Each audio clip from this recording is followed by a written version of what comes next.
श्री स्वामी समर्थ. नमस्कार मित्रांनो, आजच्या व्हिडिओमध्ये आपण स्वामी महाराजांबद्दल थोडक्यात माहिती बघणार आहोत. श्री स्वामी महाराज यांचा जन्म कोठे झाला व केव्हा झाला याबद्दल निश्चित अशी कोणालाही काहीही माहिती नाही. मात्र ते अयोनीत जन्मले हे त्यांच्या चारित्र्यावरून समजते. श्री स्वामी समर्थ महाराज हे अक्कलकोट येथे 1857 ला आले. ते दिगंबर वृत्तीने राहत असत. त्यांचा कार्यकाळ 1856 ते 1878 हा होता. ते दत्त संप्रदायातील होते व त्यांना श्री दत्तांचे चतुर्थ अवतार म्हणून ओळखले जातात. श्री स्वामी समर्थ महाराजांचे चरित्र ग्रंथ हे श्री स्वामी लीलामृत, श्री स्वामी समर्थ सारामृत व श्री गुरु लीलामृत हे प्रामुख्याने आहेत. श्री स्वामी समर्थ महाराजांचे प्रमुख शिष्य हे श्री बाळप्पा महाराज, श्री चोळप्पा महाराज, आळंदीचे नृसिंह सरस्वती तसेच रामानंद बिडकर महाराज हे होते. त्याचप्रमाणे श्री स्वामी समर्थ महाराजांचा श्री संत साईबाबा, श्री संत गजानन महाराज शेगाव, श्री संत सद्गुरू हरिबाबा महाराज फलटण व दनकवडी पुणे येथील श्री शंकर महाराज यांच्यावर विशेष प्रभाव पडला. श्री स्वामी समर्थ अक्कलकोट महाराजांचा अवतार हा श्री दत्त परंपरेतील चौथा अवतार मानला जातो. दत्त संप्रदायात ही परंपरा अशा प्रमाणे आहे. वेद आणि पुराण काळात श्री दत्त ही विभूती होऊन गेली. अत्री ऋषी आणि अनुसया यांचा पुत्र म्हणजे श्री दत्त गुरु हे होत. ऐतिहासिक दृष्टीने पाहता दत्त परंपरेतील पहिले सत्पुरुष म्हणजे श्रीपाद श्रीवल्लभ होत. पूर्वेकडील प्रांतात पिठापूर येथे 14व्या शतकात त्यांचा जन्म झाला. त्यांनी आपला हा अवतार पूर्ण केल्यापूर्वीच पुन्हा भेटेल असे अभिवचन भक्तांना दिले व त्याचप्रमाणे ते पुढे नृसिंह सरस्वती या नावाने कारंजा नगर येथे जन्मास आले. त्यांच्या अवतार कार्याचा कालावधी इसवी सन 1378 ते 1458 हा आहे. त्यांनी गाणगापूर येथे श्रीपाद श्रीवल्लभांच्या पादुकांची स्थापना केली. इसवी सन 1457च्या सुमारास ते श्रीशैल यात्रेच्या वेळी कर्दळी वनातून गुप्त झाले व त्यानंतर ते सुमारे 300 वर्षांनी कर्दळी वनातून पुन्हा प्रकट झाले. तेच स्वामी समर्थ अक्कलकोट महाराज होत. ऐतिहासिक दृष्ट्या ते तिसरे सत्पुरुष असून दत्ताच्या विभूती महत्वाचा ते चौथा अवतार मानले जातात. श्री दत्त संप्रदायात जनार्दन स्वामी, एकनाथ महाराज, दासोपंत, माणिक प्रभू, नारायण महाराज जालवणकर, चिदंबर दीक्षित, वासुदेवानंद सरस्वती उर्फ टेंबे स्वामी असे अनेक थोर सत्पुरुष होऊन गेले. श्री स्वामी समर्थांनी स्वतःच मूळ पुरुष वडाचे झाड दत्तनगर हे वस्तीस्थान आणि नाव नृसिंहभान असे भक्तांना सांगितल्याने दत्त संप्रदायात श्री स्वामी महाराजांचे स्वरूप श्री दत्तांचे चौथे अवतारित्व मानण्यात आले. त्यामुळे दत्त भक्त हे स्वामी भक्त झाले. श्री दत्तात्रयांचे तिसरे अवतार म्हणून अक्कलकोटचे श्री स्वामी समर्थ मानले जातात. आपल्या अवतार समाप्तीच्या वेळी श्री नृसिंह सरस्वती श्रीशैल येथून कर्दळी वनामध्ये गेले. तेथे ते तपश्चर्याला बसले. त्यानंतर 350 वर्षे गेली. व्यतीत होऊन गेल्यानंतर त्यांच्या भोवती एक वारुळ तयार झाले.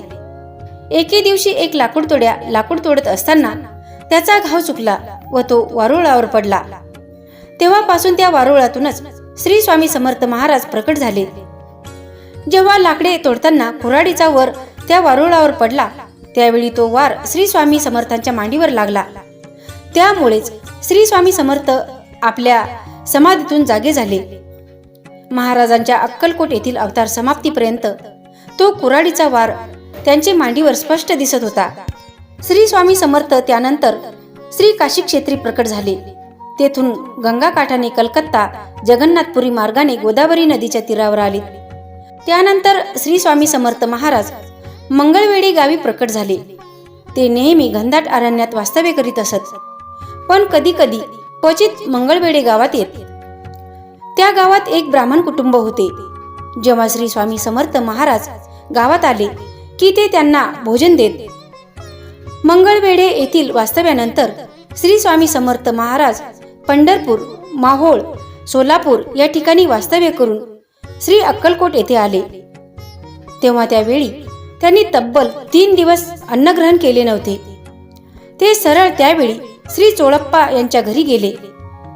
श्री स्वामींचे प्रभावी व तेजोमय रूप बघून श्री चोळप्पा यांना श्री स्वामी समर्थ महाराज एक अद्वितीय अवतार स्वरूप आहे असे त्यांना वाटले व म्हणूनच श्री चोळप्पा यांनी स्वामींना आपल्या घरी नेले.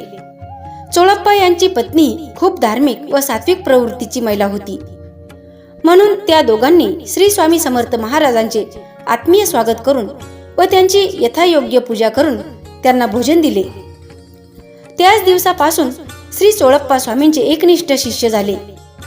चोळप्पांच्या घरामध्ये त्यांची सासू पण होती, त्यामुळे ती व त्यांच्या घरातील इतर सदस्य चोळप्पा यांना एक वेडा घरात आणून ठेवला आहे असे म्हणत. श्री स्वामींच्या दिव्यत्वाची प्रचिती अगदी थोड्याच दिवसात अक्कलकोट येथील मंडळीस येऊ लागली व त्यामुळे अक्कलकोट येथील सर्व स्त्री पुरुष व आजूबाजूच्या गावातील लोक स्वामी दर्शनास येऊ लागले. राजेसाहेब भोसले यांची स्वामीवर दृढ भक्ती जडली. श्री स्वामी समर्थ राजवाड्यात कधी कधी जात असत, तर स्वामींना जर असे वाटले की आपण आता राजवाड्यातच राहावे, तेव्हा ते राजवाड्यातच 4-4 दिवस मुक्काम करीत असे. अक्कलकोट येथे स्वामी महाराज प्रथम आले तेव्हा ते खंडोबाच्या देवळात कट्ट्यावर स्थानापन्न झाले. खंडोबाचे देऊळ सध्याच्या एसटी स्टँड समोर आहे. तेथून पुढे वटवृक्षाखाली येऊन त्यांनी तप साधना केली. बालोन्मत्त पिशाच वृत्तीचे ते सिद्ध पुरुष होते. आपल्या वास्तव्यात त्यांनी अनेक विधी चमत्कार केले. राजापासून रंकापर्यंत अनेकावर प्रेमाचा वर्षाव केला. आपण यजुर्वेदी ब्राह्मण गोत्र कश्यप रास मीन असल्याची माहिती त्यांनी स्वतः सांगितली आहे. शिष्यद्वय श्री बाळप्पा व श्री चोळप्पा यांचेवरही त्यांनी कृपा केली. श्री स्वामी समर्थांची कांती दिव्य तेजपुंज होती. शरीराचा वर्ण गोरा होता व ते अजानबाहू व उंच होते. असे बरेच दिवस गेले व स्वामींनी संपूर्ण देशात सर्वत्र भ्रमण केले. ते विविध ठिकाणी विविध नावांनी प्रसिद्ध होते. सुरुवातीला ते मंगळवेढ्यात आले, त्यानंतर ते अक्कलकोट या ठिकाणी आले व आपल्या अखेरच्या श्वासापर्यंत ते तेथेच राहिले. सर्वसामान्य भाविक भक्तांना त्यांनी आपलेसे केले. सर्व जाती धर्माचे, मुस्लिम व इतर बहुजन समाजाचे लोक त्यांच्याभोवती गोळा झाले. त्यांचे बाह्य आचरण कधीकधी वेडा बालक स्वरूपाचे असे, वेड्या बालकाच्या स्वरूपाचे असे, तर काही वेळा ते अतिशय रौद्र रूप धारण करीत असत.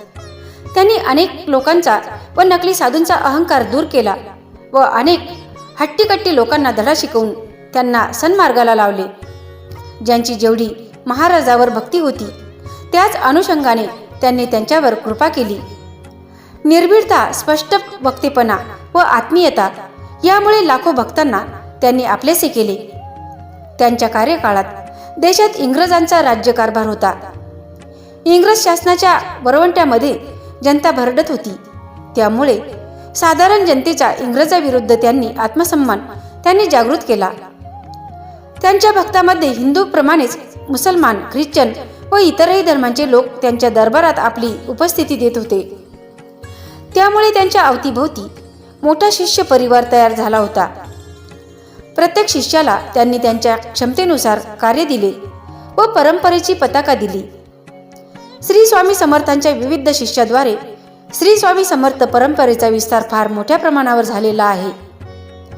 यातील प्रमुख शिष्य कोल्हापूरचे कुंभार स्वामी, पुण्याचे बिडकर महाराज, मुंबईचे श्रीतात महाराज, आळंदीचे श्री नृसिंह सरस्वती, श्री शंकर महाराज, श्री वामनबुवा, श्री गुलाबराव महाराज, श्री केळकर बुवा, श्री स्वामीसूत, श्री आनंद भारती, श्री गजानन महाराज, श्री मोरेदादा, श्री आनंदनाथ महाराज हे आहेत. या शिष्यांनी विविध ठिकाणी श्री स्वामी समर्थाचे मठ स्थापन केले आहेत.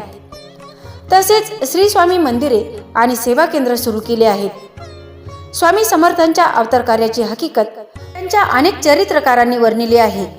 ती अशाप्रमाणे: अशा भगीरथाच्या तीरी कर्दलीवना माझारी, स्वामी निज मानसांतरी ते निर्विकार चिंतिता, तपश्चर्या करिता करिता तत्व येऊन या हाता, प्राप्त झाली तदैक्यता, नुरले तत्वता देहभान, ऐशापरी लोटता काळ, अंगावरी झाले वारुळ, दिव्य सतेज सोज्वळ देह निर्मळ झालासे.